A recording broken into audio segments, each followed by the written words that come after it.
قبلت الصوبة سيدا أريد تدعاري بهالتا بقوي تركنا بقولاي طوبان أقوي قفتو دي طلاتي. السلام عليكم ورحمة الله وبركاته. وريا نيشن ميل كستا جوجتان وعلي آذن إبراهيم حاج علي وإذن كسول لابتي مركلة لما ماشي ميل كستا جوجتان وريا نيشن وحان إذن رجاني عافمات عمر داري عبادة السوبن ماركينو maanta topic aan rabo inaan kusoo qaato waa topic aan aad xiisa ugu haya ana aad u jeclahay waa dumarka Soomaaliyeed ee kaalinta ay dumarka kaga jiraan bulshadeena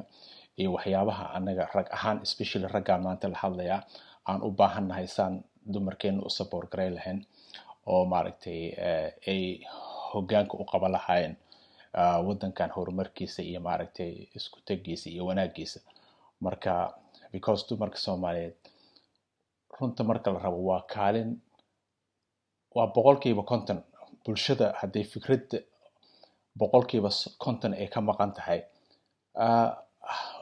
half of jirkaada maqan half jirkaada haday half maskaxdaada ay maqan tahay half jirkaada haday maqan yahay half kale shaqada uu qabana aad ay u yartahay marka waxaan rabaa inaan isku dayo si dhaqso ah 10 daqiiqo inaan isiisaan waqtigiina ayno waqtiga qaali inuu ugu wada yahay 10 daqiiqo waxaan isku dayaa inaan maaragtay kala point gareeyo waxyaabaha maarkino inaan kala cadeeyo dumarka Soomaaliyeed meesha oo bulshada Soomaalida ay ka taagan tahay oo ka taagan yahay iyo ragga Soomaalida maaragtaan anaga u support garay lahayn dumarkeen marka horta dhibaato kasta marka la sheegayo oo la rabo in la xaliyo waxa la sameeyaa 6 step la sameeyaa oo dhibaataas lagu xaliyaa tan koowaad waxa waa investigation la sameeyaa baaritaan dhibaatada asalkeeda meesha ka timid baaritaan laga sameeyaa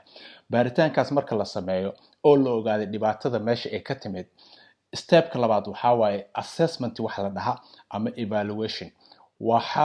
informationkii aad soo aruurisay aad fiirinaysaa maaragtay inaad kala qaadid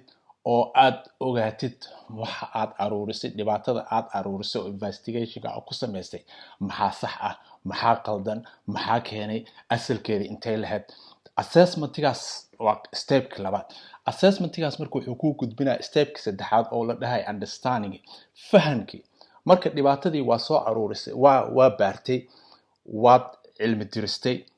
waa fahansantahay marka had dhibaatadii aad fahantay fahamka marka laba u kala baxaa midna waxa way dadka memorizing al dhaha waa wixii aad xifdinaysaa word by word midna waxa la dhahaa fahan oo conscious faham oo si deep oo gudaha si qaas ah u fahantay dhibka jiray because wax markaa fahantid waa inaad adiga luqadaada iyo aqligaada aad ku turjumi kartid waxyaabaha sayta aad akhrisay haddaan buug ka akhriyo erayadaas haddaan fahmo waa inaan aniga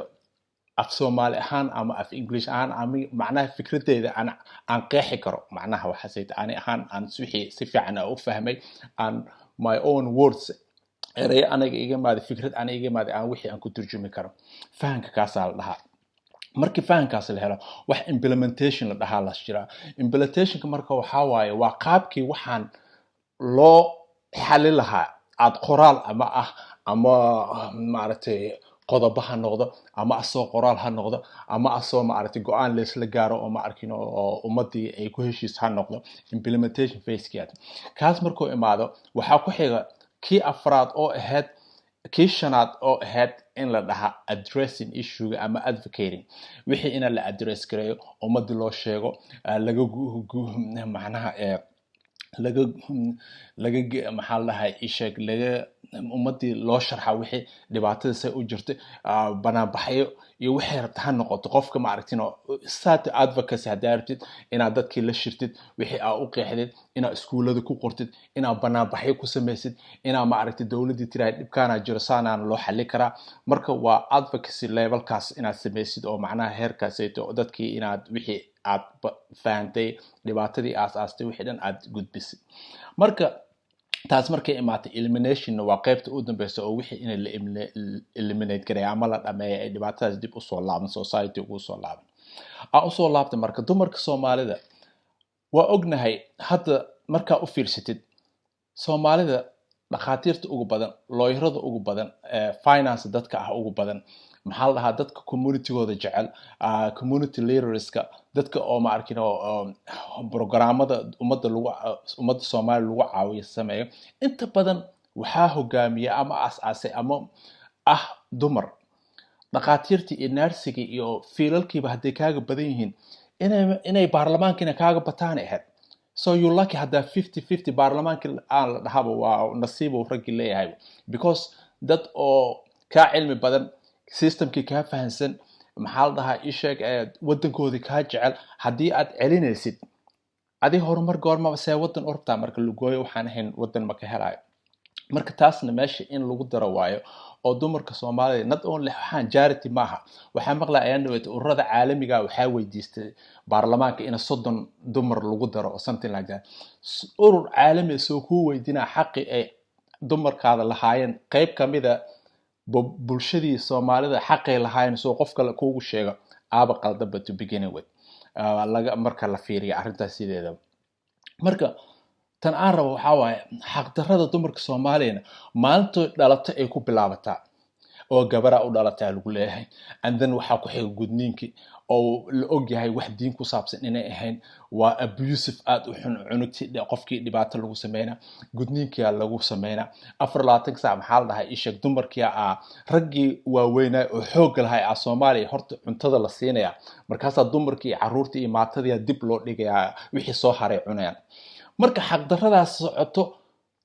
xaq darro uma aragtid because adiga culture-kaasa ku soo kortay dhaqankaasa ku soo kortay wax caadi lagu dhahaa caadi wax la dhahaa ma jiro normal wax la dhahaa adduunkan waa qofka hadda meel laga qaawan yahay hadda adoo dhar gashan tagtid waa lagu leeyahay ninka muxuu dharka la gashan yahay lagu leeyahay adig laakiin dharaad gashan tahay caadiya waxaan ayaga la yaaban tahay marka waxa normal la dhahaa waa costume ee bulshadaas meesha ku dhaqan ay sameysteen ayaga marka saxay wixii oo dhaxdhaxaada wixii inta u batana caadi ma aha wixii inta u batana caadi ma aha marka dhaqanka hadduu xun yahay in laga bixiyo bulshada aad important u tahay waa wax loo baahan yahay qofka bini'aadanka knowledge marka aqal ku kordho oo istiraat waxaan qalada ku jiro waa inaad ka siibtid bulshada marka dumar iyo caruur oo maaragtay wax kasta ay ayaga u dambeeyaan waa qalad waa inay other way around inuu caruurtii la nooleeyo dumarkii la nooleeyo raggii kadib wixii soo haro ay ku xisaabtamaan waay taasna waa wax aan caadi ahayn horena waxaan u dhahay maaragtay waxaana gurigay ka bilowdaa because qofka bini'aadanka markuu hooyadiis jecel yahay oo xaaskiisa jecel yahay oo walaashiis jecel yahay oo eedadiis jecel yahay oo habartiis jecel yahay qof kaleeto dumar dhibaato u geysanaa way yartahay laakiin ayaga markuu respect u hayn qof kaleeto dumar wuu dardaraya mise maaha wallahi inta gabar aan aqaana aniga maanta oo qualify oo maaragtay maasha Allah diinta ku fiican shaqo wanaagsan haysto wax baratay oo nin u qalma la ama malay kartid marka waxa waaye bulshadii in runta la isku sheego si gaabka dhibka jira loo soo bundo loo sameeyo ay dadku kaga gudbaan dhibkaaseeto waa in la cadeeyaa dhibka waxyaabaha keenay waa in la qeexaa oo bulshada ay ogaataa waxan inay dhib tahay kadib oo qofka bini'aadanka dhibkaaseeto oo hataa asiga inuu fariisto oo fikiri kara oo dhihi kara wallahi waxaan sameynay dhanba dhibay ahayd oo maba ogeynba inay dhib ahayd marka dumarka Soomaaliyeed tan aan ka codsanaa waxa waaye waa inay ayaga hogaamiyaan waa inay ayada ogaadaan awoodda ay leeyihiin waa inay ogaadaan sumcadda ay leeyihiin waa inay ogaadaan codkarnimada ay leeyihiin waa inay ogaadaan wixii u qalmin inay ka dhiidhiyaan soo waxa garata ma because adiga hadaa wixii dhibki qaadatid oo qofkii abuse ka qaadatid asiga normal qof inuu dad badan waxa jira inay ku gumeystaan jecel hadaa u ogolaatid qof diiday male inuu qof gumeysto haduu ogolaado marka dumarka Soomaalida waxaan rabaa inay ogaadaan awood ay leeyihiin because awood badan oo Ilaahay siiyay Ilaaha karaameeyay marka qof kale oo karaamadaas ka qaadi kara ma balahbo marka waxaan rabaa inaa isku tagtaan ogaataan awoodda aad leedihiin gurigana ka bilaaw gurigaada inuu ka bilaawdo waa odagaada waa inuu respect ku hayo walaalka waa inuu respect ku hayo aabbaha waa inuu respect ku hayo wiilkaada waa inuu respect ku hayo calaa wax yaraan ku tusaa aad arkaysaa qurbahan aan joogno waxaa arkaysaa wiil high school drop out ah banaanka daroogo ku gadaa la fadhiyo walaashiisoo library ka imaata habeenkii uu ku qaylna wuxuu leeyahay saacadda intay kusoo dahay maxaa ku maqnayd darada hooyadiina leedahay run waaye ha soo daahin balka waran adiga waxaasid cultureka marka wuxuu ka bilowdaa annaga hooyadu ka bilaawataa inay wiilkii aabbaha wiilkii iyo gabarta isku si u taxgeliso waxaa kaliya hadda wiilasheena ay qurbaha dadka joogo ay in badan ma dhihi karo laakiin number aanan jeclayn xabsiyo naga galay number aanan jeclaynaa dhibaatooyin naga galeen number aanan jeclaynaa naga dhintay waxyaabaha markaa fiiris hadda numberka oo maxaa la dhahaa ii sheeg crimeka oo soomaalida la dilay oo qurbaha joogto rag iyo dumar markaa fiiris gabar way ku yartahay waa rag dhalin cilmiheeni wiilasheeni yaryaraay waa waxa baaba'ay sababtaasna marka it's not hooyadii aabbaha soo korisay laakiin culturekii hooyadii aabbahaas lagu soo koriyey dhaqankii lagu soo koriyey ee meeshaan la imaadeen kiyay marka dhibaatadaas keentay wiilkii lama baarayo meeshuu ka yimid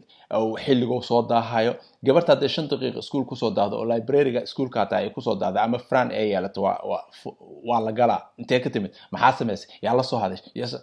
marka wiilkan inaad sidaas ku samaysiday ahayd inuu ogaatid because waddankan gabar iyo wiilba waa la xumeeyaa wax oo u kala soocan ma jirto inta aad rag gabarta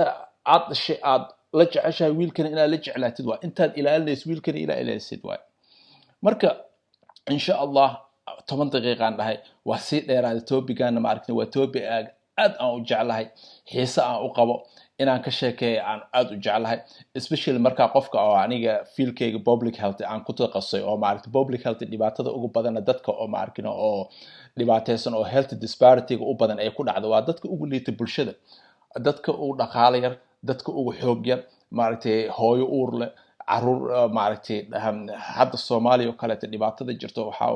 malay kartid markii especially maternal health waxaan la dhahaa caafimaadka caruurta iyo hooyadood dhibaato badan ka jirto marka taasna mar kale aan rabaa inaan ka hadlo haduu Ilaahay ka raali noqdo insha Allah jumca mubaarak meesha joogtiin Ilaahay ma arkino hana wada ilaaliyo Ilaahay ma arkino dad isjecel hanaga dhigo Ilaahay ma arkino dad oo ma aragtid isfahmo oo ma arkino gurigooda dhisa fariisti Ilaahay hanaga dhigo gurigaada markaa dhistaa guri kala dhisi kartaa taasna waa wax fact waa wax la cadeeyay waa wax xaqiiqa salaamu calaykum wa rahmatullahi wa barakaatuh